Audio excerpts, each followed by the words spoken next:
Hello everyone. कल मेरे एक स्टूडेंट ने मुझसे कहा कि मैम क्या ऑर्गेनिक के अलावा केमिस्ट्री में कुछ है ही नहीं। तो मुझे भी लगा कि उसका शिकायत करना बिल्कुल जेन्युइन है। बहुत दिन हो चुके हैं ऑर्गेनिक डिस्कस करते हुए। तो for a change today we have coordination compounds के कुछ प्रीवियस ईयर क्वेश्चंस। तो ये एमसीक्यू की फॉर्म में है जो हम डिस्कस करने वाले हैं। So let us begin. The first question is the magnetic moment of NiCl4 to negative is। अब मैग्नेटिक मोमेंट कैसे कैलकुलेट होता है, इसके लिए सबसे पहले हमें कैलकुलेट करने होते हैं नंबर ऑफ अनपेयर्ड इलेक्ट्रॉन्स। दिखने में क्वेश्चन सिंपल है बट थोड़ी सी मेहनत यहाँ करनी पड़ेगी। तो एटॉमिक नंबर निकल का होता है 28, तो इसका कॉन्फ़िगरेशन आ जाएगा 3d8 4s2। और यहाँ पे जो निकल का ऑक्सीडेशन स्टेट निकलेगा x, let it be x -4 equal to -2। Solve करेंगे तो x की वैल्यू आ जाएगी +2। ऑक्सीडेशन स्टेट +2 है तो 2 इलेक्ट्रॉन्स को हम रिमूव कर देंगे। निकल +2 की फॉर्म में आ जाएगा 3d8। ये 2 इलेक्ट्रॉन्स चले जाएंगे। अब d में हमारे पास 8 इलेक्ट्रॉन्स हैं, 1 2 3 4 5 6 7 8। तो अनपेयर्ड इलेक्ट्रॉन्स यहाँ पर हैं 2। हमें n की वैल्यू पता चल गई। और ये जो मैग्नेटिक मोमेंट कैलकुलेट करना है म्यू, इसका फॉर्मूला होता है √n+2। तो n की वैल्यू आ चुकी है 2 + 2 कितना आ जाएगा 4 × 2 √8। जब आप सॉल्व करेंगे तो result will come out to be 2.82। So this is the correct answer. तो जब भी मैग्नेटिक मोमेंट पूछा जाए, कॉन्फ़िगरेशन लिखने के बाद अनपेयर्ड इलेक्ट्रॉन्स फाइंड करने होते हैं। Next question, this and this show, 2 अलग अलग कंपाउंड्स दे रखे हैं। आपसे पूछा गया है what type of isomerism will they be showing. तो ध्यान से अगर हम कंपाउंड्स को ऑब्जर्व करें, दोनों में सेंट्रल मेटल कोबाल्ट है, दोनों में 5 NH3 है, NO3SO4 NO3SO4, पूरा का पूरा जो मॉलिक्यूल है वो सेम है। डिफरेंस क्या है, स्क्वायर ब्रैकेट के बाहर का पार्ट। एक में बाहर है SO4, एक में बाहर है NO3। तो जब इनको हम पानी में डिसॉल्व करेंगे, यहां से सल्फेट आयन निकलेगा, यहां से नाइट्रेट आयन निकलेगा, दोनों अलग अलग आयन्स प्रोड्यूस करेंगे। Therefore, this shows ionization isomerism.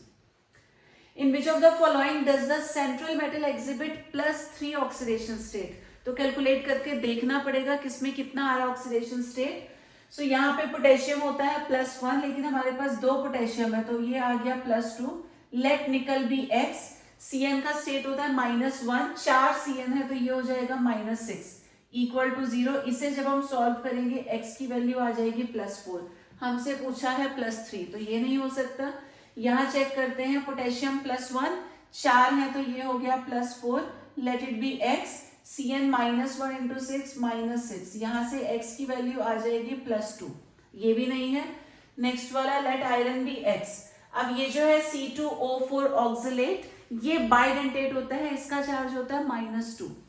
तो -2 × 3 हो जाएगा -6 इक्वल टू में लिखेंगे -3 यहाँ पर।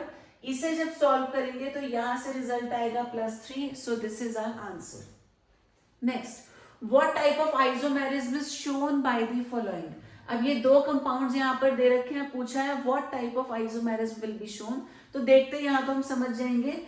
यहाँ भी 2 स्क्वायर ब्रैकेट्स हैं, यहाँ भी 2 स्क्वायर ब्रैकेट्स हैं। तो जब भी केटायन और एनायन दोनों कॉम्प्लेक्स की फॉर्म में होते हैं, we call it coordinate isomerism, जो यहाँ ऑप्शन दिया ही नहीं है।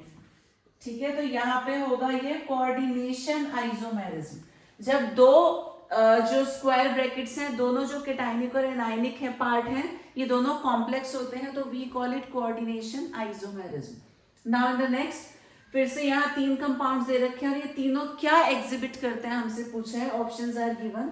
तो तीनों में अगर हम ऑब्जर्व करें, यहाँ वाटर के 6 मॉलिक्यूल्स अंदर हैं एज लिगेंड्स, यहाँ 5 ही हैं, 1 बाहर आ गया, यहाँ 4 अंदर है, 2 बाहर आ गए।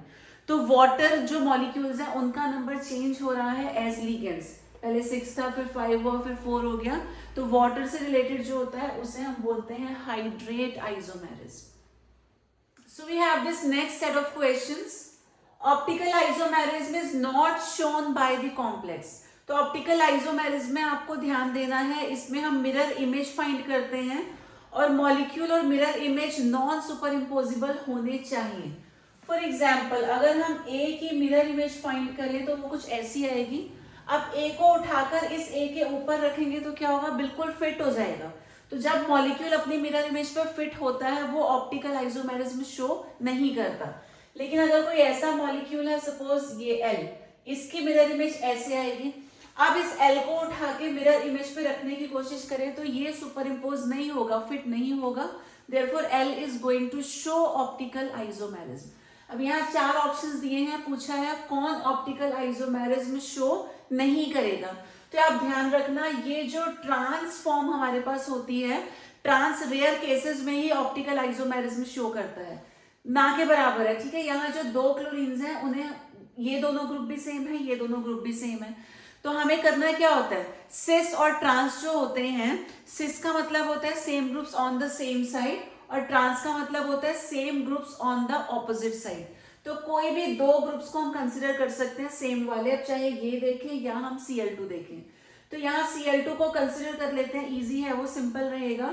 ट्रांस का मतलब they have been placed in opposite directions, तो यहाँ क्या हो जाएगा, सेंटर में आ गया ये कोबाल्ट।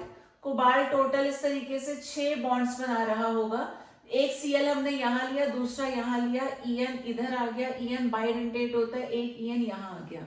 अब इसकी जब मिरर इमेज निकालेंगे बिल्कुल एग्जैक्टली सेम इसी मॉलिक्यूल के जैसी आएगी, सेम आएगी, तो ये मॉलिक्यूल अपनी इमेज के ऊपर फिट हो जाएगा, देयरफॉर ये ऑप्टिकली एक्टिव नहीं होगा, hence this is the answer.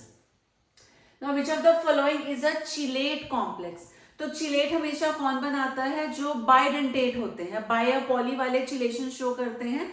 Chelate का मतलब होता है रिंग लाइक स्ट्रक्चर को बना देना, तो मोनोडेंटेट कभी भी चिलेशन शो नहीं करते। अब यहाँ जितने भी ऑप्शंस है, NH3 मोनोडेंटेट है, ये मोनो है, फ्लोरीन मोनो है, लेकिन यहाँ जो En है, En is a bidentate ligand, तो this has tendency to form a chelate which will exhibit linkage isomerism.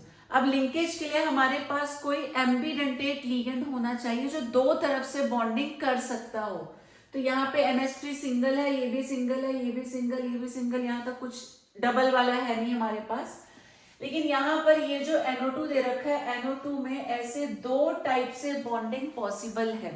NO2 में नाइट्रोजन भी बॉन्ड बना सकता है और ऑक्सीजन के थ्रू भी बॉन्डिंग पॉसिबल होती है।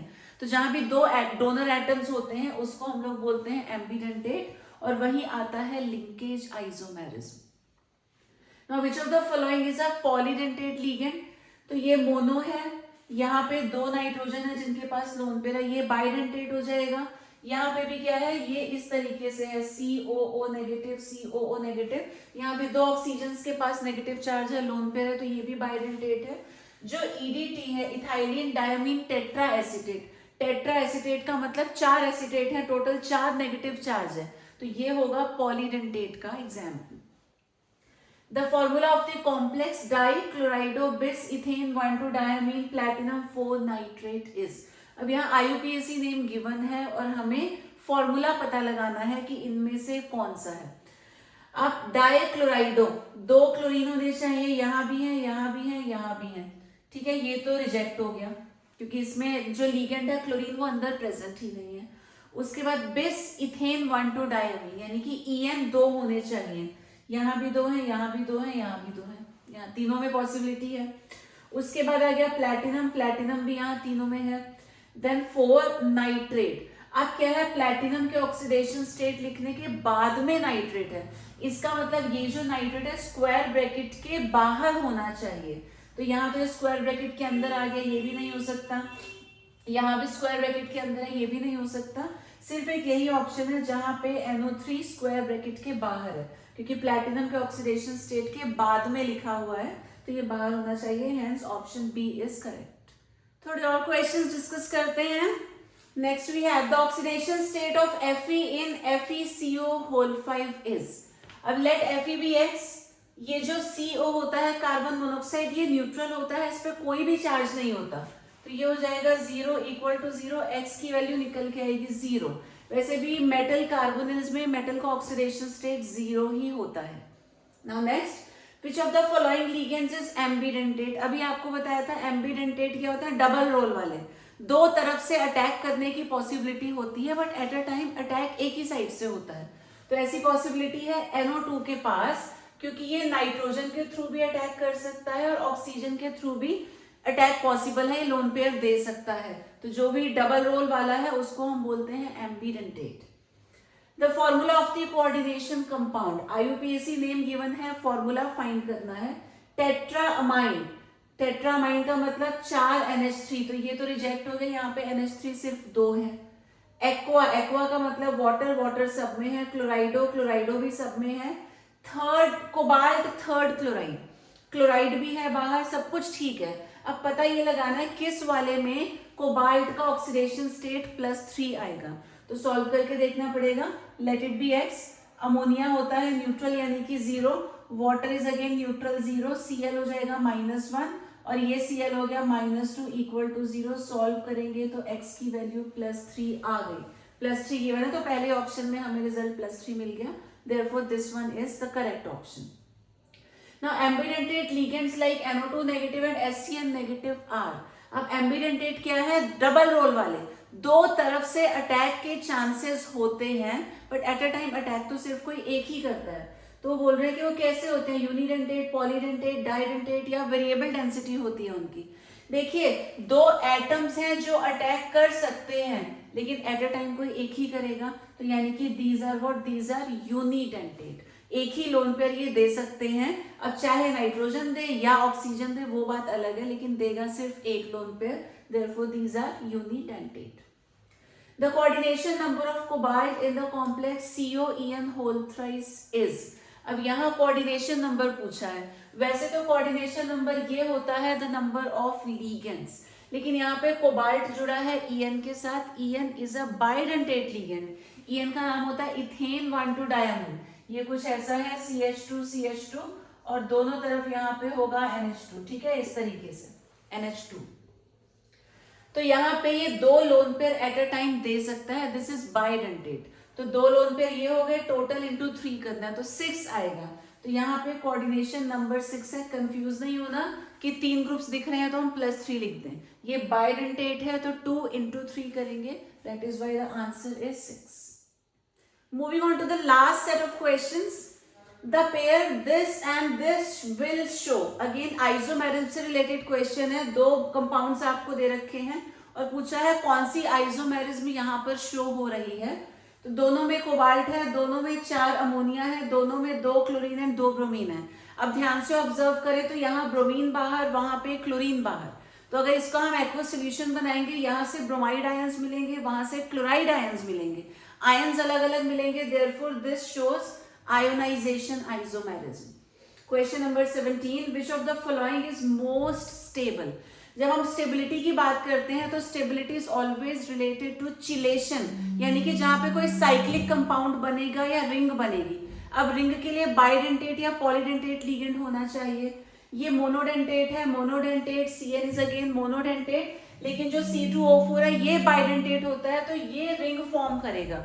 जो रिंग फॉर्म करेगा वो ज्यादा स्टेबल होगा, उसी को बोलते हैं chelation. How many ions are produced from the given complex. अब इस कॉम्प्लेक्स को जब हम पानी में डिसॉल्व करेंगे, सॉल्यूशन बनाएंगे, तो you need to remember square bracket वाला पार्ट ब्रेक नहीं होता, ये इंटैक्ट रहेगा. बस यहां से आयोनाइज होगा, तो 2 हमको क्लोरीन आयन मिलेंगे, क्लोराइड आयन, और एक पूरा ये आयन होगा. टोटल हो जाएंगे 3 आयंस.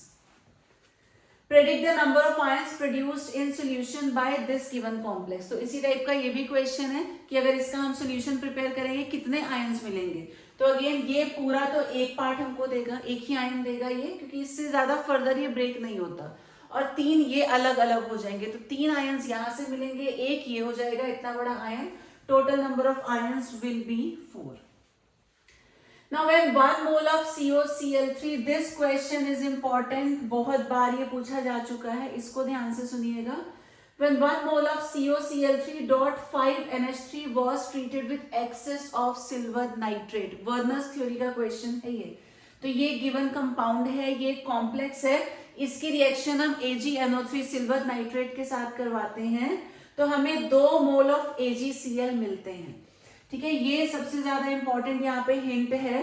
2 मोल्स हमको मिलते हैं AgCl के. तो आप देखो Cl कितने होने चाहिए आपके पास, 2. जस्ट अभी मैंने आपसे शेयर किया कि स्क्वायर ब्रैकेट वाला पार्ट तो ब्रेक होगा नहीं, सिर्फ जो बाहर है वो आयोनाइज होगा. तो क्योंकि हमें 2 मोल मिल रहे हैं AgCl के, इसका मतलब Cl हमारे पास 2 होने चाहिए स्क्वायर ब्रैकेट के बाहर. अब कहाँ पे 2 है, आप फटाफट चेक कर लो। तो this is the only option जहाँ पे 2 क्लोराइड आयंस हमको बाहर दिखाई दे रहे हैं। अगर यहाँ पे 3 मोल्स ऑफ AgCl लिखा होता तो हम स्क्वायर ब्रैकेट के बाहर 3 मोल्स चेक करते क्लोरीन के। अगर यहाँ 1 मोल ऑफ AgCl दे रखा होता तो हम देखते स्क्वायर ब्रैकेट के बाहर 1 क्लोरीन किसके पास है। तो जितने मोल्स उतने ही Cl हमारे पास स्क्वायर ब्रैकेट के बाहर होने चाहिए। तो 2 मोल है, 2 क्लोरीन यहाँ पे बाहर है, therefore this is the correct answer.